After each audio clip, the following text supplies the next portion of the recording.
और पत्नी मुझको बोली कि तुम्हारे दिमाग में गोबर भरा है। पत्नी मुझको बोली कि तुम्हारे दिमाग में गोबर भरा है, और मैं कहा पिछले 2 घंटे तो तू इसे चाट रही है। सही बता रहा हूं मैं।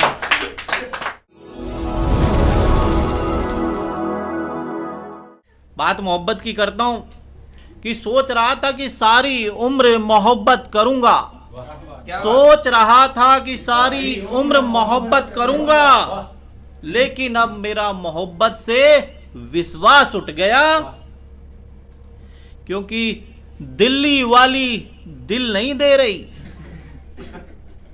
दिल्ली वाली दिल नहीं दे रही, पटना वाली पट नहीं रही, उत्तराखंड वाली उत्तर नहीं दे रही, और कर्नाटक वाली नाटक ज्यादा कर रही है। कर्नाटक वाली नाटक ज्यादा कर रही है, कश्मीर वाली तो कस्में खिला रही है, और पंजाब वाली तो दोस्तों मुझे पागल बना रही है। हरियाणा वाली तो पटकने की बात करती है, और नागपुर वाली तो डसने की बात करती है। नागपुर वाली तो डसने की बात करती है, और आता हूं यूपी में तो यूपी वाली तो बस बुलडोजर की बात करती है। लास्ट ऑप्शन बचा तो मैंने मुंबई वाली पे ट्राई किया। मुंबई वाली बोली साजन तेरा तो मैं मर्डर करवा दूंगी, क्योंकि मैं तो मुंबई से हूं, और मुंबई वालों को हल्के में लोगे तो सीधे निपट जाओगे। इसलिए दोस्तों मेरा अब प्यार से, इश्क से, मोहब्बत से विश्वास उठ गया है। वो मैं स्कूल में चला जाता हूं, मास्टर जी कहने लगे बेटा ये जो लड़कियां हैं क्लास में तुम्हें देख के मुस्कुरा क्यों रही है। मैंने बोला मास्टर जी हो सकता है कि किसी का दिल हो मुझसे प्यार मोहब्बत करने का। ने बदतमीज तू खड़ा हो जा, क्या नाम है तुम्हारा। मैंने बोला इन लड़कियों को पता है, इन्हीं से पूछ लो। कहना तू खड़ा हो जा बदतमीज, लड़कियों से नहीं पूछना, तुम बताओ। मैं कहा मास्टर जी मेरा नाम है साजन, मेरा नाम है साजन।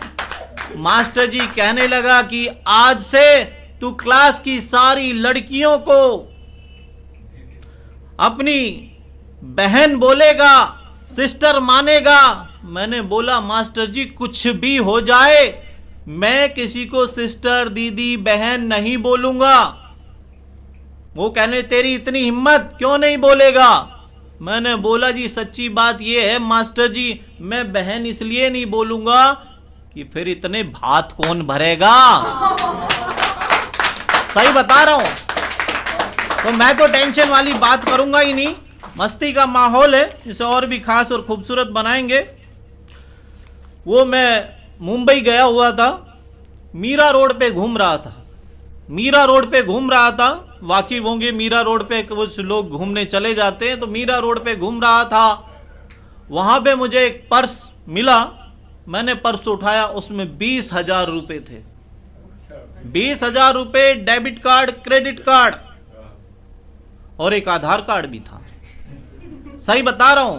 तो मैंने एक FM चैनल में फोन मिलाया, भाई साहब मैं साजन बालियान बात कर रहा हूं, मुझे मीरा रोड पे एक पर्स मिला है।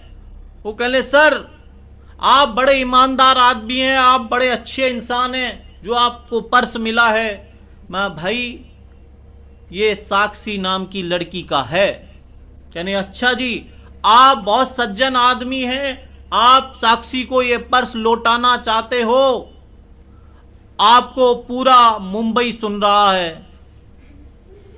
मैं कहा आप गलतफहमी में हो, मैं पर्स लौटाने वाला नहीं हूं, आप साक्षी के लिए एक दर्द भरा गाना चलाओ। सही बता रहा हूं। कि पति के पैसे से बेवकूफ बनाने की कला को मेकअप कहते हैं।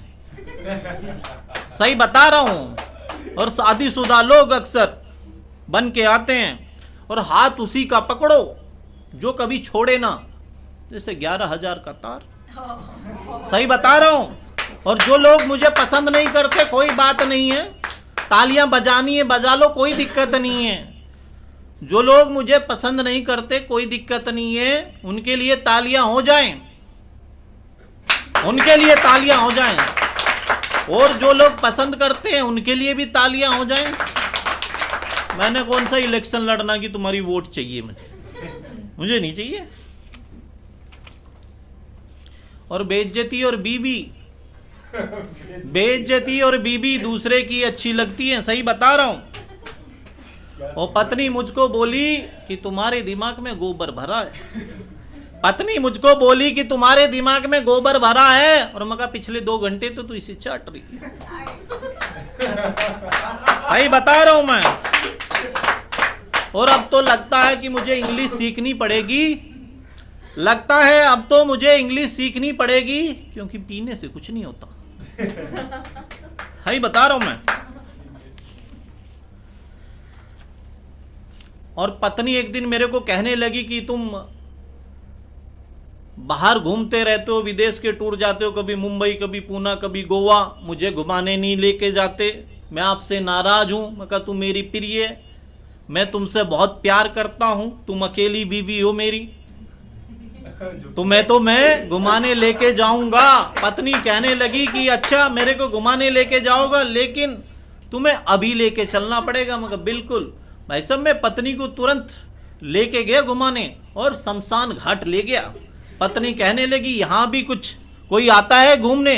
पागल, यहां लोग मरते हैं आने के लिए। सही बता रहा हूं मैं, टेंशन वाली बात ही नहीं करता। और महिलाएं शादी में हाथों पे मेहंदी लगवाती हैं। महिलाएं शादी में हाथों पे मेहंदी लगवाती हैं और उस मेहंदी के अंदर पति का नाम लिखवाती हैं, दूल्हे का नाम लिखवाती हैं। वो पहले ही सोच लेते हैं बस मुट्ठी में रखना है। सही बता रहा हूं मैं। वो मैंने एक दोस्त को फोन किया, मैं भाई ये बता तेरी शादी की सालगिरह कब है? कहने लगा साजन भाई मेरी शादी की सालगिरह अभी देख के बताता हूं। मैं कहा ये तो बता कर क्या रहा है? अरे बर्तन मांज रहा हूं, वो लोटे पे लिखी हुई है। सही बता रहा हूं। वो एक हिंदी के प्रोफेसर मेरे को कहने लगे भाई साजन ये बताओ गाली की परिभाषा क्या होती है? मैं कहा मास्टर जी ये बताओ, दे के बताऊं कि एग्जाम्पल में समझाऊं? वो कहने लगे नहीं, बता दे, मीनिंग बता दे क्या होता है। मैं कहा अत्यधिक क्रोध आने के बाद एक खास शब्दों के समूह को हिंसा न करते हुए मौखिक रूप से चुने हुए चंद खूबसूरत शब्दों को गाली कहते हैं। और ये कई प्रकार की होती हैं।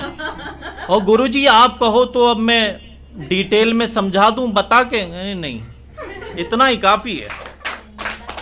वो मैंने अपनी गर्लफ्रेंड से कहा कि मैं तुमसे शादी नहीं कर सकता। वो कहने लगी क्यों नहीं कर सकते? पिछले 3 साल से हम लव एंड रिलेशनशिप में हैं, तुम मुझसे शादी नहीं करोगे तो क्या कैसे चलेगा? मैंने बोला पागल मत, मेरे घर वाले मना कर रहे हैं, मेरे घर वाले मना कर रहे हैं। कहने कौन कौन है तुम्हारे घर में? मैं कहा मम्मी पापा वाइफ और 4 बच्चे। सही बता रहा हूं।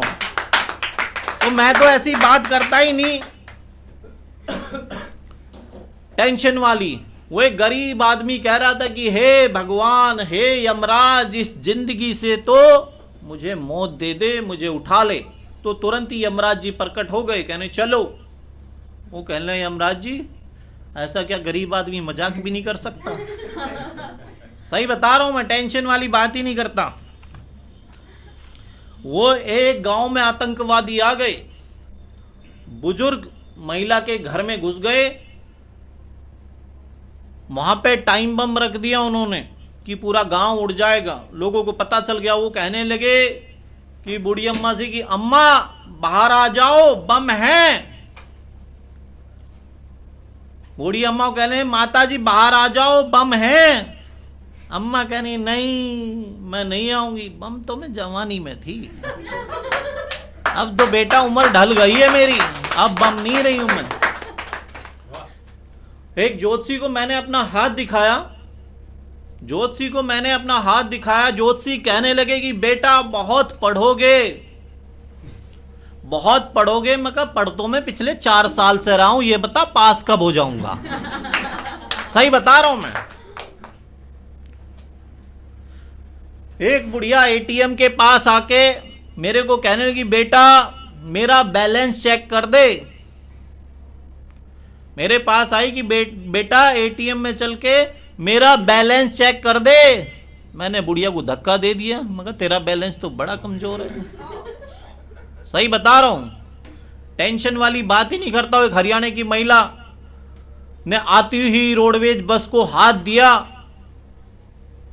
ड्राइवर ने बड़ी जल्दी ब्रेक मारे, यानी कंडक्टर कहने लगा माता जी आओ जल्दी से, कहां जाना है? कहने जाना कहीं नहीं है, हमारा बच्चा रो रहा है, 3-4 बार पौ पौ बोल दे, चुप हो जाएगा। सही बता रहा हूं मैं।